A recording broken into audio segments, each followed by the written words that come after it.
In every movement, there have been activists who have fought tirelessly for racial justice.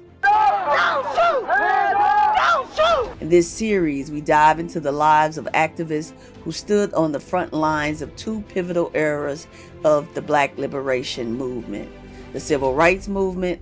The church is always supposed to be the safe sanctuary if you're sitting in there. But we were amazed while we were in there. And the uprisings following the tragic death of Mike Brown.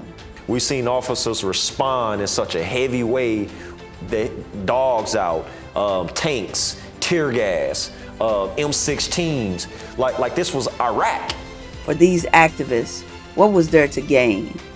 Or, better yet, what was there to lose in their fight for freedom? On this episode, Protesting in Ferguson.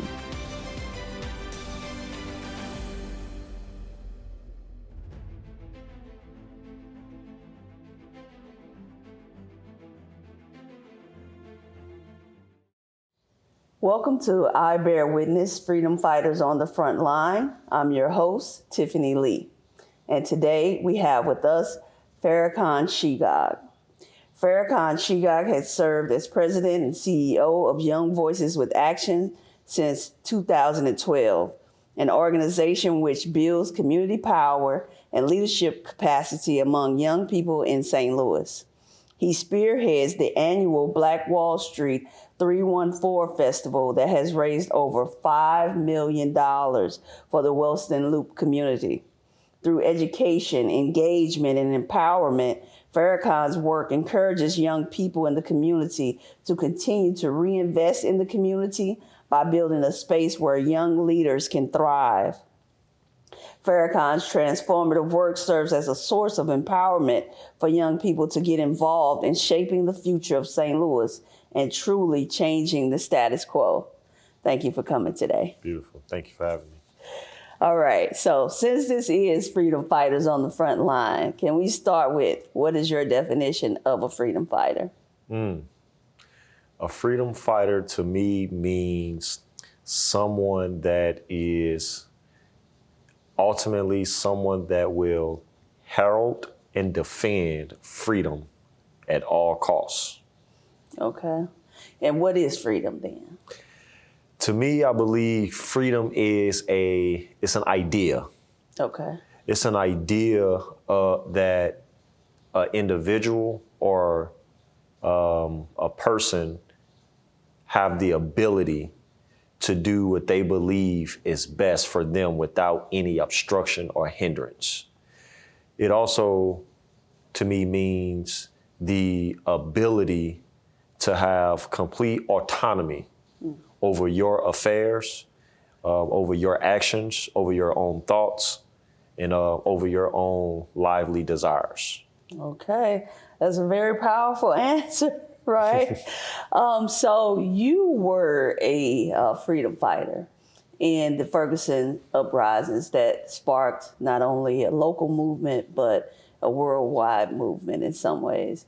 What made you want to be a part of that? Great question. I think at the time, I never called myself a freedom fighter. I always referred to myself as a concerned citizen out in the streets advocating for what's right. But it's always the people that look back and read and research what was done in the past that you're like, oh, what y'all was doing, y'all was freedom fighting. You know, but at that moment, it's like, oh, we just advocating for justice. We just promote truth. We just advocating for equality. So with that being said, what made me get involved was the desire for me to be a part of a community of like-minded people that came to the conclusion that we do not have to live like we are forced to live. And coming up with that conclusion is one thing to think it and to say it, but then it's another thing to be able to put that into action. Right. And that's exactly what that community was for me. So that's why I got involved. So let me ask you, when you say how we were forced to live, what are we talking about there? Another great question. Meaning in 2014, and I'm gonna say in 2014, 1968, 1955, 1944, when almost every decade, the African American community, Black people have constantly and eloquently and collectively have always demanded some basic things: jobs, justice, and freedom. Since actually pre-Civil War, those have always been demands of Black people: jobs, justice, and freedom. With those three things, I believe that our people believe that if we had those three things, we can set ourselves up to be a prosperous and thriving people. Because of those three things, it enabled us to be able to have the freedom to shape our own future. And the things that I would say that we were forced to live with is the things that the African American community is subjected to currently right now in the United States. And the things that we are subjected to now in the United States is deplorable housing conditions, being a taxpayer and not being able to reap the full benefits of being a taxpayer, living in communities where we are deprived of access to healthcare, living in communities where we are intentionally deprived of access to healthy foods, being in communities or living in communities where the quality of education is so poor that you go in at a third grade education, but you're coming out with a kindergarten education. So these are conditions that I believe are intentionally have been placed on our community, which by living in the state of America, where America is law and order, everybody needs to abide by the law. And if laws are in place that severely marginalize, disenfranchise, and neglect a certain community, then that community is forced to abide by that because that is the law. And the moment that we are not obligated by that law is the day that that law is overturned by the pressure of the people. Okay, so let me ask you this. You didn't start this in 2014. It wasn't one incident that kind of sparked this, right? So what in your upbringing made you really take notice to the plight of African American people in America? First, I'm a man of the gospel. I am a man of faith. I study the gospel, I read the gospel, and I also know the plight and the struggle and the journey and the walk of Christ. Christ experienced the same thing. So early age, my mother exposed me, my whole family exposed me to the faith. Secondly, I will attribute it to my father. My father was instrumental with Minister Louis Farrakhan and also all of his deputies that helped reorganize the nation when the minister came in to help rebuild it. And my father was always a nationalistic person. He always was a person that was instilling pride and values and discipline and structure, and not just me, but also my siblings. My mother, whose side of the family were Christians, and my father, who was, with the nation, Muslim. So I kind of had two best of both worlds. I had a Christian side of the family and I had a Muslim side of the family. And so by being in both of those worlds, I was able to, learn and experience the pros and the cons of each, and then being able to pull the best from each and being able to try to help shape my life and my direction. But in 2012, there's another individual that I went to high school with. Her name was Anaya Cook. She was shot and killed in 2012. At that time, in 2012, I was in Tulsa, Oklahoma, at aeronautics school. And again, in Tulsa, that is where I first encountered Black Wall Street, 1921 race riot. And Anaya was killed right on Kings Highway in Highland. She was riding with an individual who was the target, but instead she was hit and killed. And that year, she was on her way to college, full ride scholarship to college. And when I was in Tulsa, they called me and said, hey, Anaya Cook didn't make it. It broke my heart because I knew her, went to school with her. We graduated with each other. We worked together while we was in high school, and it broke my heart.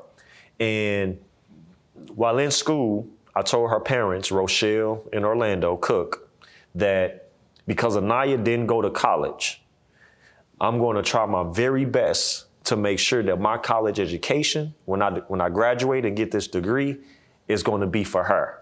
So I told her parents, when I graduate college, Anaya is graduating college. And so it was at that moment that I said to myself, you know, we have to do better, we have to be better, but in order to do that, I have to start with myself. And in 2012, that is when we first organized Young Voices with Action. Yeah, tell us a little bit about Young Voices with Action. So we are a group of young people. All of us are under the age of 35. We started in 2012 when I was a junior in college at Spartan College of Aeronautics and Technology in Tulsa. And it started with the individuals of us who were on campus at that time. And I can count on one hand how many Black students were there on that campus. It was literally 5 of us. Myself from St. Louis, a gentleman from Chicago, and 3 other gentlemen. One was from Sierra Leone, Nigeria, and Kenya. And we all were studying aerospace, aviation, how to be pilots, how to be aircraft mechanics, how to be aircraft inspectors, and all of those things. And we started because we needed to create a bond and a fellowship amongst each other on that campus because we were a minority. There were times where we saw teachers that was giving advice to white students, but wasn't giving the advice to us. They would stand on their heads, like making sure that, hey, you can't miss this many hours of class. If you're late this many times, it's going to account for this many tardies. I mean, if you're tardy this many times, it's going to account for this amount of absences. Right. And we realized, we say, well, we don't have that support.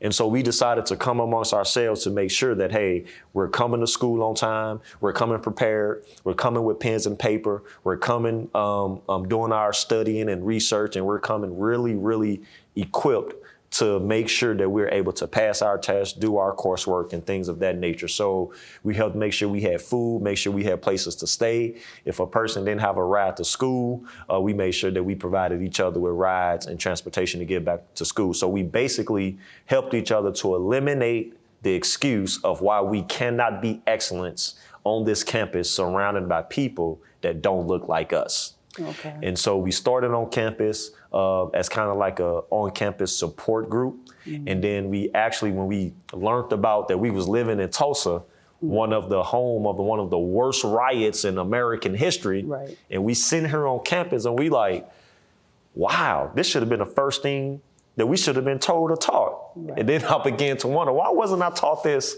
in school? Right. Why wasn't I taught about East St. Louis in school? Why wasn't I taught about Rosewood in school?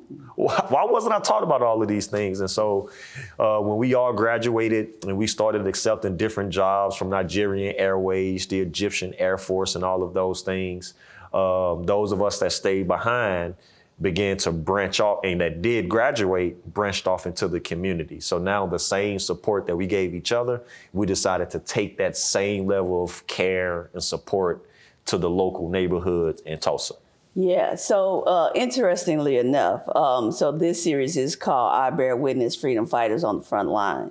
But I completed a short documentary, and it's called I Bear Witness, Untold Stories of American Race Riots, because I was on the 1917 Commission to commemorate the East St. Louis Race Riots. I was never told about the East St. Louis Race Riots. I'm from East St. Louis. Yeah. So it was something that I learned later in life, and you start to realize that, you know, we say Tulsa was the worst. People say East St. Louis was worse. And then you start to realize that these race riots happened throughout history, pre-Civil War and everything like that. And I do wonder, like, what are the long-term implications of that? That's something that we don't really discuss. So that's kind of what my work is in as well. But back to you. How did you bring your work with Young Voices with Action from Tulsa to your organizing in the streets of Ferguson? Most importantly, and great question, by the way. So most importantly, we hear a lot, young people have to step up. Young people are the future. Young people have to do this and do that because the future is in you all's hands. I heard that a lot when I was a kid. And I still hear adults telling other kids that today. And the one question that I asked that adult that's making that statement is, and I mentioned this earlier when we was at Confluence High School, I asked this one critical question. If young people step up tomorrow, if they step up today, is the environment that they're walking into conducive for them to succeed and to thrive?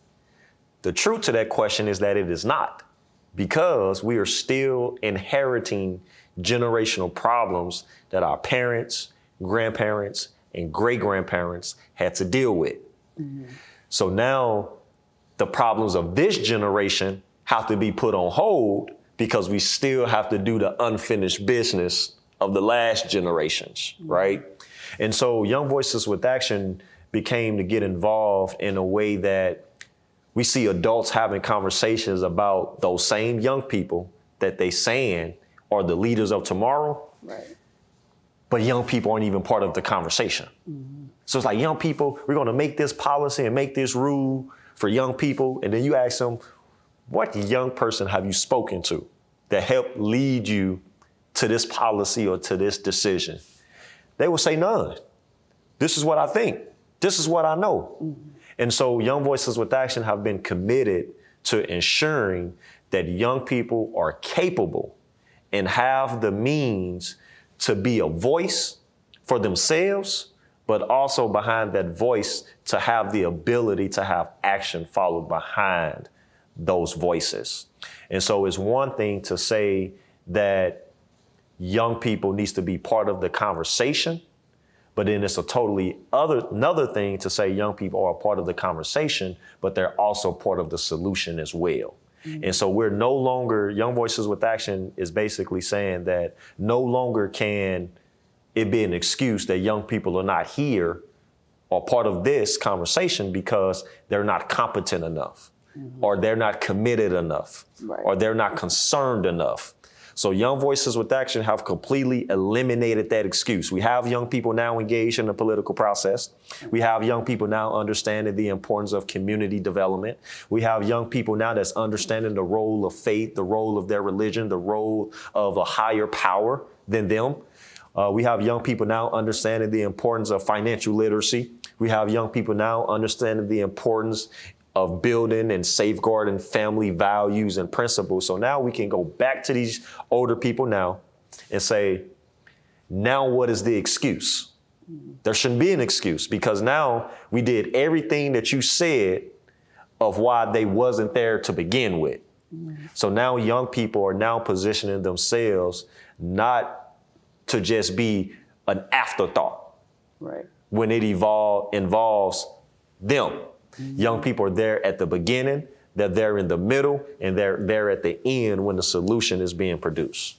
And I think it's interesting that you say that too, because what we often find, right, when we're talking about a movement, is young people are generally at the forefront. Mm-hmm. And I have my opinion as to why young people are at the forefront. Personally, I believe that it has a lot to do with living in a situation mm-hmm. for so long that you have become somewhat apathetic to it, mm-hmm. right? Whereas young people are like, no, this is not the way mm-hmm. that I'm going to live. I'm going to make a change. Yeah. But as a young person on the front lines of Ferguson, what was it like? It was interesting and it was unique. It was something that I have never experienced before. It was also beautiful mm-hmm. and amazing to see. It actually it empowered me even more. It gave me more hope. It gave me the notion that all Black people are not asleep. Okay. It gave me the notion that all Black people is not brushing the BS under the rug, mm-hmm. and that they're willing to stand up and be firm and to expose this BS that is being subjected and that is being forced upon our communities. Mm-hmm. it made me feel as if though I am not the only one. And it was a blessing. It was a blessing to connect with strangers. It was a blessing to connect with all kinds of people from all different kinds of backgrounds, from different faiths, from different economic backgrounds, from different parts of the country, to be able to be standing next to me, advocating for justice, advocating for freedom, advocating for equality, and most importantly, to demand a wrong be right by the death of Michael Brown.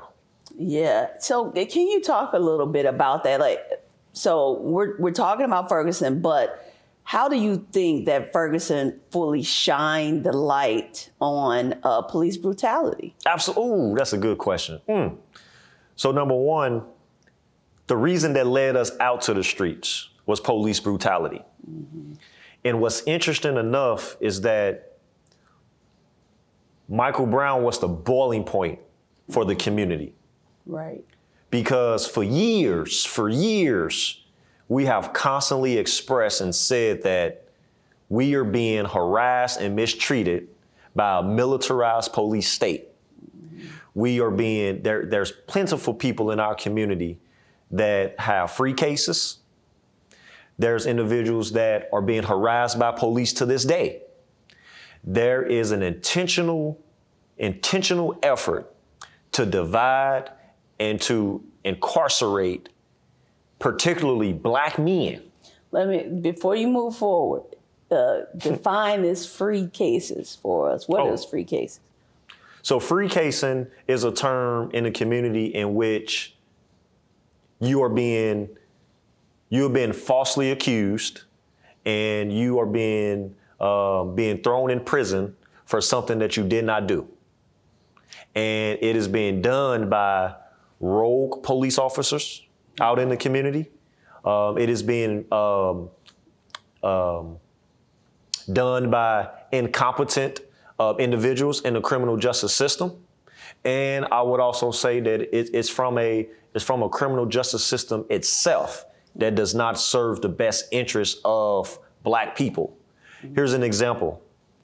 If you have an issue or if there is a problem or a conflict that you have, let's just say with a police officer, and that police officer pulls you over, you clean, you don't have anything on you, and then they throw a gun on you that they may have confiscated from another crime scene or that they may have got out of the evidence storage closet.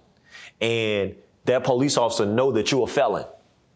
And that police officer also knows that you shouldn't be around firearms.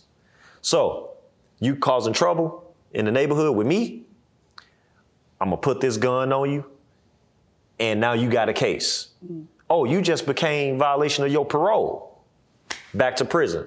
That's the reason why Anthony Lamar Smith, that's what led to the protest with Anthony Lamar Smith. We seen the police officer pull out a gun out of his bag and plant it on Anthony Lamar Smith. But yet that officer was not indicted, was not convicted, and he's out on the street. But yet Anthony Lamar Smith is dead. And his mother and father had to come up with funeral expenses to bury him, while at the same time an entire community see this. Imagine what that does to trust to a young person that says the police officers or police is here to protect me and to serve me. But yet they see a police officer that's representing the law, is planting evidence, is planting things on people just to get a case. That's what we call free casing. Wow. I hope that explains it. Right. And you know what? And this is really interesting that you say this, because we brought up the race riots in this conversation. And, you know, a lot of people don't realize that many of the race riots, there were Black people who were accused of starting it. But oftentimes, it was Black people who were fighting for their rights. And so they were the troublemakers in the community that maybe the police officers didn't like. And so they were set up to, you know, be the scapegoat. So this is continuing 200 years later. And think about it, Miss Tiffany. I know from where you come from that you don't have the money to hire an adequate defense team. I know you don't have the funds. Your mother don't have the funds to have an adequate attorney to represent you in this case. So what are you going to do? you're going to plead. Right. Right? You're going to be promised that you get to go home if you make this plea deal of 20 years for something that there's people sitting in jail right now committing time for something that they did not do to this day. Yeah. Wow. Yeah, it is sad. Just because, what we've been talking about, poverty, incarceration. That's right. And all of those things and how they have this effect on the Black community. That's right. As a whole. Jobs, you said, That's right. as well. That's right. Wow. That's right. So give me a little background about what was going on in the streets of Ferguson. We had community, and that's the good thing. I think we don't hear that enough, right? But we were talking about police brutality started this thing. But how do you think that the police involvement in the uprisings actually affected how the police were perceived ultimately? So I'm going to take it a step back and say that the police response to us in the streets of Ferguson didn't start with us being on the streets. Okay. It started with an internal issue within the law enforcement and criminal justice system first. And what that means is it started within because we always see the officers that are doing the bad. Right. We don't even get exposed to the good officers. And so it started from within because we asking ourselves, well, if we're peacefully protesting, right, why is it that it seems that the officers with the bad attitudes, the short tempers, the ones that don't have any cultural competency of the communities in which they are patrolling, right, why is it that they are the ones that have to respond to the community? Where are the good officers, right? We know that they exist, but from an inside of that system and that institution, it just looks and appears as if though the bad officers are overpowering the good officers. So if the good officers were leading the charge, would the response be different? I like to think so. Okay. Because it's a different person with a different perspective, and it's a person that comes with a different goal in mind. A person, police officer, with a heavy temper, I'm coming heavy-handed. Peacefully protesting, heavy-handed. I'm coming out with my gun on my hoister. I'm coming out with my finger on my trigger. Right. I'm coming out with my extra bottles of mace. Bro, that's not necessary. Right. What you're about to do is that you are about to incite someone that is already emotional about what's happening. You are about to incite and tap into their emotional intelligence to respond to you up in arms with them. So by nature, you're going to want to defend your vulnerable position. Right. And so that's what created the tension. We've seen officers respond in such a heavy way, dogs out, tanks, tear gas, M16s, like this was Iraq, like this was Afghanistan. When we saw that, we said, this further proves the militarized state that we're in. It's no way that they would have responded to a community that was protesting like we did if it was in Chesterfield, right, if it was in Wentzville, if it was in O'Fallon, if it was in any other wealthy part in the community. The fact that at that time, North County, which is probably still is today, there were a lot of mixed, low, moderate income families, where the police is heavy. The presence of police is heavy. You go to certain communities, the police budget is higher than services for young people, services for elderly, services for homelessness. The police budget far exceeds all of those. So you ask yourself, does the state really want to address the root causes of our issues? Because if they did, a lot of people would be out of jobs. Right. I think, I love that you say that, because I think what you're saying here in a lot of ways about what happened there in Ferguson was in some ways just a large mirror being put up to what happens in Black communities every day, right? You know, that explains the Ferguson is everywhere shirt that you see. Okay, oh, that really? explains that shirt, because it's that mindset that what started in Ferguson, or what was initiated in Ferguson, and the act that initiated our initiation, every other community is saying the exact same thing. Minneapolis, Baltimore, Atlanta, right. Memphis, Houston, Dallas, Kansas City, Seattle, LA. The commonality of the plight of Black America is in every city where Black people are living. Okay, wow. Yeah, that's heavy. That's heavy. I mean, it is. See, imagine a young person, 16 years old in 2014, realizing that, but then also seeing the community out in the street. Right. One is going to be obligated. You know what? I'm going out there. Right. This is my opportunity to be a part of something good and beneficial for future generations. Mm. You know, it's interesting that you say that too, because I was just speaking to a colleague last night, and we were talking about after Ferguson, and I remember several colleagues. I'm an instructor and a college instructor, and several colleagues were saying at that time, like, it's a lot of tension in the classroom. It's a lot of tension in the classroom. And I didn't really get to experience that because that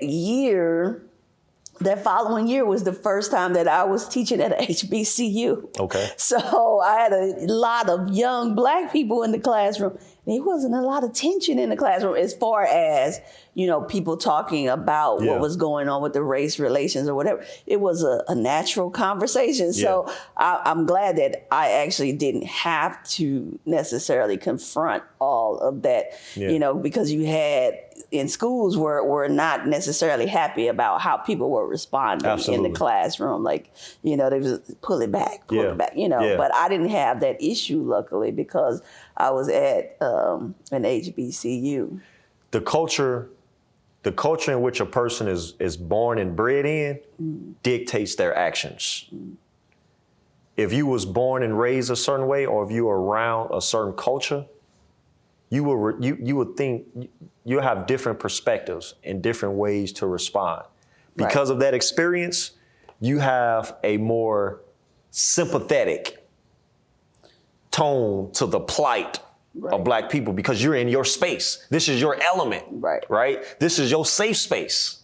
And so the natural conversations and the guards being able to be let down will be more likely, and a more fruitful and genuine and authentic conversation can come about, which leads to authentic and genuine actions. So it's really about the space. Like, imagine you stepping down on somebody for generation after generation after generation after generation. You're suppressing them. At some point, it's going to explode. Dr. Martin Luther King said, riots are the voice of the unheard. If you're silencing people for so long, when the top finally explode, it's going to explode. And it might not be the way that you think it should be, but it's going to explode. Yeah. So that brings me back to the question. I think that we didn't fully answer that question as far as how do you think the public perceived police brutality because of the uprisings in Ferguson? Because you talk about the different communities seeing things in a different way. Yeah. How do you think the public, America as a whole? Two things. I think number one, America, in my opinion, will always be a police state. Okay. America will always be a state that believes and emphasizes law. Everybody wants to be safe. And every community needs law and order. So we're now talking about what would, and there's theories and experiments right now that are being had about what would a community look like without the traditional police department or without the traditional police institution in our community. I think Ferguson led to multiple conversations about how do we fund police departments. I think it also sparked conversations about what more do police officers need to have under their profile and portfolio to be the best police officers that they can be to the communities in which they're serving.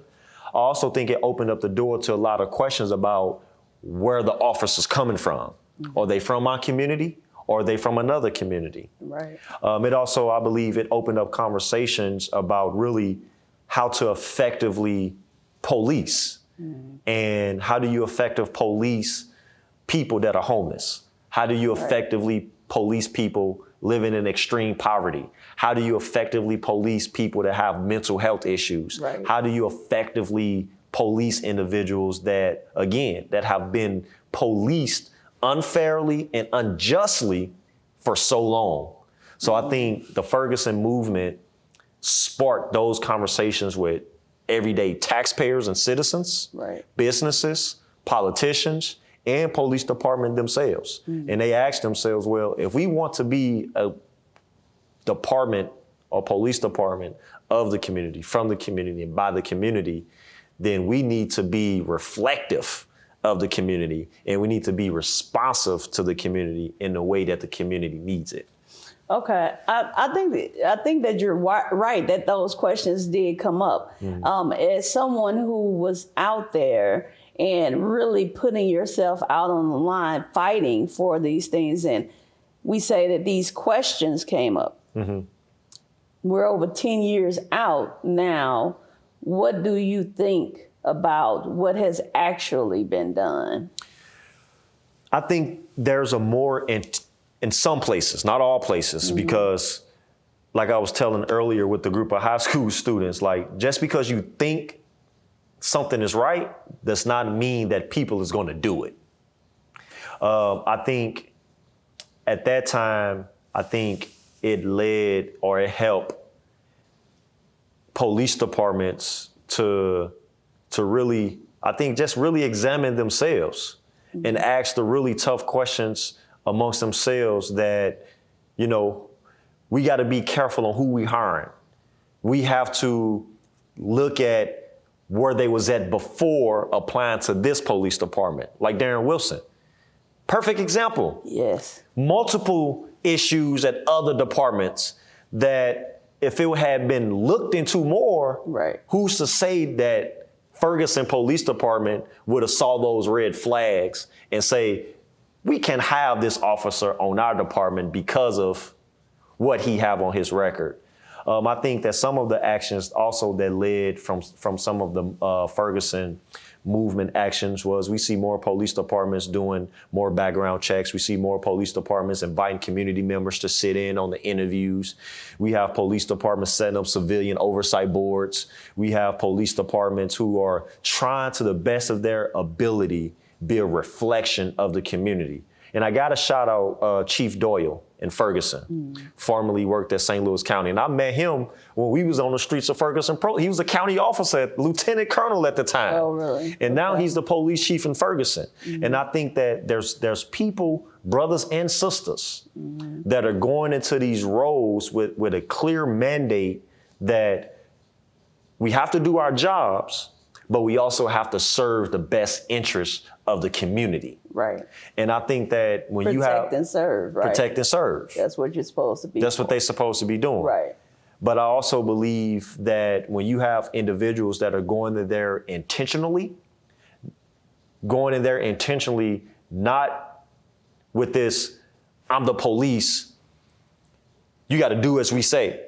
I'm the police, we're the rule, we're the law, we're going to make sure that, you know, everything goes our way. But a police department, a person in the police department willing to ask questions, ask the community what they think, what they want to see, what are our flaws, what are our strengths, what can we improve on? And I see that Chief Doyle doing that in Ferguson where it all started. And of course, they still have more work to do. Exactly. There's Black police officers that shouldn't be police officers. Same as there's white officers that shouldn't be police officers, you know? And there's bad people in our communities that needs to be locked up. Right. So that's why the trust between the people in the community have to be so strong. And when that credibility is shot, then security and safety in our community becomes in jeopardy. I think that you brought up some great ideas. And I think that I wonder sometimes, because as I said, I'm a communication professor. I do wonder sometimes if the terminology sometimes that we use might actually affect how people see things. And I, for one, was against the defund the police terminology, right? And the reason why is because I feel like it just sends off alarm bells. It's not even really what you're talking about per se. It is more so about, like you said, putting those resources where they should be, mental health, putting those resources in making sure that we have police officers that are building up community, putting those resources in for homeless people and things like that. Is not necessarily about defund the police so much. And it just sends up antennas. Red flags. What do you think about that? Because I'm older, right? I understand. So, well, what do you think about that? I think there is some confusion about that and some total misunderstanding about that. And a better term probably would have been, because all it is reappropriation and reallocation. Right. And that speaks to, ultimately, if any community, any society wanted to automatically defund the police, by investing more in education, you're automatically defunding the police. By investing more in quality and affordable housing, you are automatically defunding the police. By putting more money into young people getting skills, getting training, getting careers, and getting jobs, you are automatically defunding the police. You won't. There will be no need, because now you have people or society that have less of a criminal mindset and less of a criminal intent, because they have something that they have been working on, something that they have been doing to keep them in a productive and in a constructive space. Ultimately, that leads to defunding or less money or need of money, less need of money to go to the police. Because why? The police are responding to less crime. The police need less officers because the crime rate is severely down. If you have a population where there's zero crime rate, and this, I don't think that even exists. Right.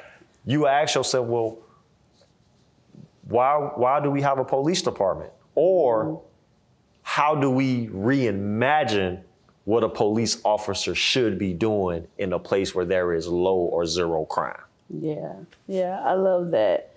And I want to thank you for coming in today. You have a great mind, and I love that we have been able to have this, conversation. And I think the listeners will learn a lot from you. As we close, are there any other things that you would like to say before we close? So my message would be to the young people, to the parents that's watching, the grandparents that's watching, to the teachers, the educators, mentors, whoever you are, whatever you're doing with young people,